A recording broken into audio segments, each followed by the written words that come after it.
You won't be joining the family trip because it's not fun when there are other people around. But hey, I might bring you a souvenir if I remember, said my mother-in-law cheerfully on the phone. I was supposed to go on the trip with my in-laws and husband, but I got left behind. Since we got married, my mother-in-law, who really loves her son, never misses a chance to make a sarcastic comment or nag me to stay home. This is becoming a problem. When I told her about it, my mother-in-law just laughed, almost like she was making fun of me. Is that a problem? Too bad for you. Consider it a punishment for not listening to my advice. And then she hung up, saying it's not my problem but yours, right? I'm Jessica, a 30-year-old working housewife. I handle household chores and work part-time at the local supermarket. I've been married to my husband, Mike, for 3 years now. We met while working at the same company, though in different departments. We used to chat a lot on the same floor even before we started dating. Our connection deepened during a year-end party at the office. Despite being in different departments, I ended up sitting next to Mike. Since we were already close, our conversation flowed naturally. Mike excused himself to the bathroom at one point, and I was left listening to the lively chatter of the group next to us. Suddenly, a tipsy boss from another department began bothering me, insisting I drink more. Feeling unsure about how to handle it, Mike returned from the bathroom just in time. He saw what was happening, calmly placed his hands on the boss's shoulders, and guided him away to another table. After a bit, Mike came back to our table alone and asked, "That guy really can't handle his alcohol, can he? Are you okay?" That moment made me see Mike in a new light, and I decided to confess my feelings first, which led to our relationship. Things went smoothly from there, and we got married 3 years ago. Even though we don't have kids yet, our married life is strong. But there's one issue bothering me. My mother-in-law, with whom we currently live. Mike and I reside in his parents' house. Initially, we lived in an apartment, but it got affected by a fire in the neighboring unit, and our place got flooded during the firefighting effort. Having no other option, we had to evacuate since the apartment was uninhabitable. Unsure of where to go during the repairs, Mike's mother suggested, "Why don't you two stay at our place?" Grateful for the offer, we decided to live with Mike's parents. The trouble began after we moved in. Though she occasionally made snide comments even before, I tolerated them due to her deep love for Mike. However, her nagging intensified after we started living together. For example, one weekend, it happened as I was enjoying a cup of coffee in the living room after finishing all the housework. My mother-in-law returned home and immediately started bustling around the house. Then she came up to me and said, "Jessica, your cleaning is too sloppy. You need to spend more time on it and show some gratitude for your hard-working husband. As his wife, it's your duty to support him. I can't believe you can't even do this much. You're failing as a wife." I thought, here we go again, as these were almost daily comments. It seemed the only reason she allowed us to live together was to be with her son Mike again, and my presence as a wife was probably nothing more than an annoyance to her. Mike intervened, saying, "Please don't be so hard on Jessica." Well, there is some truth to what you're saying. Even if she's working part-time, slacking off on housework isn't good. Mike often sided with his mother, and while it's okay to value his biological mother, I sometimes wished he would stand up for me, his wife. In truth, I never intended to neglect household chores. Even working 4 days a week, I always managed our family's chores, even if just for a short time. This commitment held true even when I wasn't feeling well. Contrastingly, my mother-in-law, despite being a housewife, enjoys herself outside almost every day.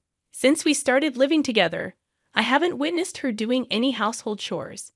However, given that we're residing in her house, I can't openly express my dissatisfaction. In this awkward situation, I simply kept my patience. Then one day, something unexpected occurred. Mike proposed that we go on a trip, just the two of us. How about a spa resort next month? The busy season is over, and I need to take some annual leave. If I'm going to relax, I thought it would be nice to go somewhere peaceful. A spa sounds fantastic. I haven't scheduled any work shifts for next month, so I can take time off. After discussing details, we decided on a 2-day spa trip in the middle of the next month. Since we planned to go on a weekday, we anticipated a quiet and leisurely time. I was thrilled and couldn't contain my excitement. Whenever I had a moment, I gathered information about our destination. Just as we were considering booking our stay, my mother-in-law made an unexpected statement. "Jessica, I heard you're going on a trip with Mike. Why didn't you tell me?" "Well, honestly, I was afraid you might insist on joining if you knew. But I couldn't say that." As I stumbled for words, my mother-in-law sighed in frustration. Then she voiced exactly what I feared. "Next month is my husband's and my anniversary. I'd love to celebrate with a family trip. A luxurious hotel would be perfect." Like a child throwing a tantrum, my mother-in-law expressed her desire to go on the trip. Of course, I have no interest in going on a trip with my mother-in-law. But this time, Mike and I were considering going by ourselves. "How about we plan to go together next time?" I tried to be accommodating in my response, but my mother-in-law wouldn't relent, insisting it's not the same if it's not for our anniversary celebration. In my mind, I thought she should go with her husband for their anniversary celebration. Just as I was about to express that, Mike walked in from work. "Mike, welcome home. I was just discussing the trip with Jessica." "Oh, I can't wait." My mother-in-law, already excited, began sharing her wishes, and Mike seemed to be in agreement with her. I wondered who spilled the beans about the trip, and it probably was Mike the way things were unfolding. Catching my gaze, Mike appeared a bit uneasy. "Mom is really looking forward to it, so let's postpone our trip for another time. It'll be even more enjoyable if we all go together." By the way Mike was talking, it seemed he had already decided we were all going on the trip. Then my father-in-law chimed in, saying, "A vacation, huh? Sounds like fun." With that, it became impossible for me to decline the trip with the 4 of us. "All right, next time it's just going to be the 2 of us. Promise." Reluctantly, I agreed, and Mike gave me a relieved look. I wasn't entirely satisfied, but there was nothing I could do about it at this point. At the very least, I decided I would take charge of choosing the sightseeing spots and local dishes we wanted to experience. So I assumed the responsibility of making all the hotel reservations and planning the sightseeing schedule. Since my mother-in-law dislikes handling such preparations, my suggestions were accepted without any issues. The day of the trip arrived, and I had packed everything, including clothes, the day before. The plan was to wake up an hour before departure, have a relaxed breakfast, and then leave the house. I awoke to the sound of my alarm clock and stretched out, realizing Mike, who should have been beside me, was absent. Assuming he might be up and preparing, I headed to the living room. However, he wasn't there, nor in the bathroom, kitchen, or by the front door. Even my mother-in-law and father-in-law were nowhere to be seen. Could it be? With a sinking feeling, I dialed Mike's cell phone, but the call didn't connect. Calling my mother-in-law's phone next, she answered promptly. "Oh, Jessica dear, what's up?" "Mike can't answer right now. He's driving." "Where are the 3 of you?" I asked, and my mother-in-law responded casually. "Isn't it obvious? We're on a family vacation. We can't enjoy it with an outsider around, so you'll have to stay home. If we remember, we might even bring you a souvenir." I heard my mother-in-law's triumphant voice over the phone. "Stay at home? That's going to be a problem." At my words, my mother-in-law laughed scornfully. "Is that a problem? Poor you, just consider it punishment for not heeding my advice." With that, she abruptly hung up. I covered my face with both hands and shook my shoulders. Yet what escaped my mouth wasn't a sob, but a hearty laugh. They better enjoy their journey. I'm sure they'll regret leaving me behind. The sound of my alarm clock woke me up, and I stretched out, expecting to find Mike beside me. However, he was nowhere to be seen. Thinking he might have already gotten up and started preparing, I made my way to the living room. To my surprise, Mike wasn't there, and he wasn't in the bathroom, kitchen, or by the front door either. Even my mother-in-law and father-in-law were mysteriously absent. A sinking feeling crept over me. I dialed Mike's cell phone, but the call didn't connect. Trying my mother-in-law's phone next, she answered promptly. "Oh, Jessica dear, what's up?" "Mike can't answer right now. He's driving." "Where are the three of you?" I asked, and my mother-in-law responded nonchalantly. "Isn't it obvious? We're on a family vacation. We can't enjoy it with an outsider around, so you'll have to stay home. If we remember, we might even bring you a souvenir." My mother-in-law's triumphant voice echoed over the phone. "Stay at home? That's going to be a problem." I retorted, and she scoffed. "Is that a problem? Poor you, just consider it punishment for not listening to my advice." With that, she abruptly hung up. I covered my face with both hands and shook my shoulders. But instead of tears, hearty laughter escaped my lips. They better enjoy their journey. I'm sure they'll regret leaving me behind. Swiftly, I accessed a hotel booking site and secured a reservation at a lavish hotel in the tourist spot scheduled for today. Additionally, I booked a table at a restaurant for a delightful solo dinner experience. After a quick attire change and applying makeup, I had breakfast, thinking, all right, time to have fun. Grabbing my luggage, I hopped on the train. Armed with researched tourist spots I longed to explore, I embarked on a solo trip with a clear goal in mind. It's a small tourist spot, so there's a chance I might encounter Mike and the in-laws, but I'm unfazed. After all, they're the ones at fault. As these thoughts crossed my mind, the train arrived at its destination. From here on, I would let go of concerns about my mother-in-law and Mike, focusing on relishing the experience to the fullest. With this mindset, I ventured into a charming boutique, savored tea in a trendy cafe, and interacted with the locals, thoroughly enjoying my solo adventure. As night fell, it was time to check in. The hotel I had chosen ranked among the top luxury establishments in the area. I felt the need for a drastic change to rejuvenate myself. Walking through the automatic hotel doors towards the check-in counter, a woman's loud voice caught my attention. "Why can't we stay here? We're willing to pay." Upon closer inspection, I realized it was my mother-in-law causing the commotion. Naturally, they couldn't stay, as this wasn't the hotel I had booked for the four of us. Watching from a safe distance, I noticed Mike spotting me and exclaimed, "Hey Jessica, what's going on? We couldn't stay at the hotel you had booked, so we had to find another hotel, and they're full." As he approached me aggressively, my mother-in-law did the same, her face turning beet red with anger. Well, that's to be expected. They won't hand over the keys unless the person who made the reservation is present.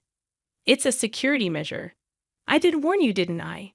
At this point, they finally seemed to grasp their foolishness, exchanging glances in utter disbelief. Just as they were about to cause more chaos, several hotel staff members rushed over. The sight of my mother-in-law being gently but firmly escorted out of the hotel was rather comical. Remember this, we will stay in a place far more luxurious than this hotel. Feeling somewhat relieved, I decided to proceed with my check-in, leaving my accommodation-less mother-in-law and Mike behind. After completing the check-in process, I was escorted to my room. With its immaculate decor and opulent interior, it felt like I was in a dream. After placing my luggage down, I opted to explore the hotel. After a leisurely stroll, I returned to the check-in lobby, where guests kept arriving. I settled on a sofa and lost myself in thought for a while. As I sat there, a pair of young women settled beside me, animatedly sharing their impressions of the hotel. Their conversation took an interesting turn. "Hey, have you heard about the hotel near the station? There's a pretty spooky rumor going around. Supposedly, you can hear hallucinations in the second-floor room, and all your belongings get stolen. And not just that, there's even a case where someone died, and nobody knows who did it to this day. We're fortunate to be staying here, aren't we? Is that for real?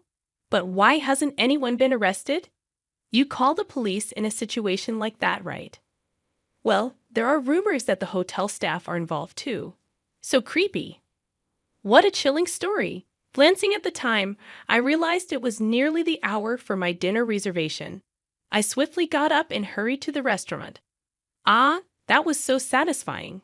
After relishing dinner, I returned to the hotel, took a relaxing bath, changed into my pajamas, and was watching TV when my smartphone notified me of an incoming call. Hello, we found a hotel we can stay in. It's super comfortable. Too bad you can't stay here with us. Well, we'll enjoy it twice as much for you, so no worries. It was my cheerful mother-in-law on the line. Huh, is that so? You're fortunate to have found a place on such short notice. My response was nonchalant, prompting my mother-in-law to continue. Isn't it? It's quiet and easy to spend time because there are hardly any other guests. It's close to the tourist spot and is a beautiful hotel. I wonder why that is. That's when it dawned on me. Could it be the hotel near the station? That's right. What about it? I recalled the unsettling story I overheard in the hotel lobby before heading to dinner. I think you should run. While I didn't necessarily believe the rumor, there's often a grain of truth in these tales. However, my mother-in-law dismissed my comment with laughter. Are you jealous of us staying at a good place? Well then, be regretful. Bye. Once again, she unilaterally ended the call, and I had no desire to call her back. Having offered my advice and fulfilled my duty, I powered off my smartphone. I wanted to enjoy my relaxation time without any further interruptions. After that, I spent a leisurely evening and peacefully drifted into a comfortable sleep. The next day, after checking out of the hotel, I visited the tourist spots I missed the day before and returned home as the sun was setting. Light spilled from the windows of the house, indicating the return of the three of them. I'm home. I deliberately announced my return in my usual manner. Upon opening the door to the living room, all three started talking simultaneously. Though taken aback, I managed to calm them down. Then my mother-in-law began recounting the incident from the previous night. After the three had gone to sleep, there were rustling sounds, and my mother-in-law reported hearing someone entering the room. Paralyzed by fear, she quietly stayed in bed as the intruder seemed to wander around the room for about 10 minutes before departing silently. Relieved, my mother-in-law went back to sleep, only to wake up the next morning and discover that all their belongings, including wallets and smartphones, were gone. The only items left were the coin pouch and key holder that Mike had placed in his jacket's inside pocket. In a state of panic, they reported the incident to the hotel staff, only to be coldly told, "Please pay for the room at least," without any effort to involve the police.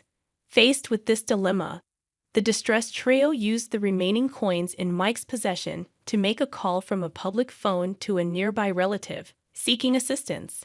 Fortunately, the relative arrived promptly, covering the hotel charges and ensuring their safe return home. While they mentioned intentions to report the incident to the police soon, their frustration turned towards me. If only you had earnestly warned us to leave, we wouldn't be in this mess. Exactly. You share some responsibility for this, Jessica. What do you plan to do about it? Yet, if my in-laws hadn't left me behind for their trip, this wouldn't have occurred in the first place. When I candidly expressed this sentiment, Mike erupted in anger. Shut up. You're just the wife. Don't get cheeky. We're getting a divorce. I can't put up with you anymore. I was too stunned to respond. Silently, I went to our bedroom, retrieved something from the cabinet, and returned to the living room to reveal it to Mike. Divorce. Fine by me. I don't need a husband who won't protect his mistreated wife. Mike's complexion turned pale. What I presented were the divorce papers prepared by a lawyer, as I had been anticipating this day. Perhaps not expecting my agreement, Mike was flustered. No, maybe we should think about it a little more. However, my mother-in-law seized the opportunity to push Mike towards the divorce. You should just get rid of such a horrible wife. Your mom will find you someone new. Unable to resist his mother's influence, Mike eventually consented to the divorce. Well then, goodbye. Please enjoy your life with your beloved family. Ignoring Mike, who was breaking down, I left the house. Later, through my lawyer, I submitted the divorce papers, and the divorce was successfully finalized.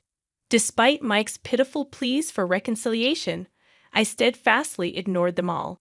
I'm going to protect Jessica from now on, he claimed. Unfortunately, it was too late. On the flip side, my mother-in-law, who had successfully rid herself of me, initially appeared to be in good spirits. However, her joy was short-lived. The news of the divorce and the end of their shared living arrangement spread throughout the neighborhood. The gossip mongers connected it to her mistreatment of me, unveiling her unpleasant character. People in the community began pointing fingers at her, and the prospect of finding a new wife for Mike seemed to lose its urgency. I returned to my hometown and secured a new job through a friend's recommendation. I've had my fill of marriage for now. It seems like I'll relish the freedom of being single for a while.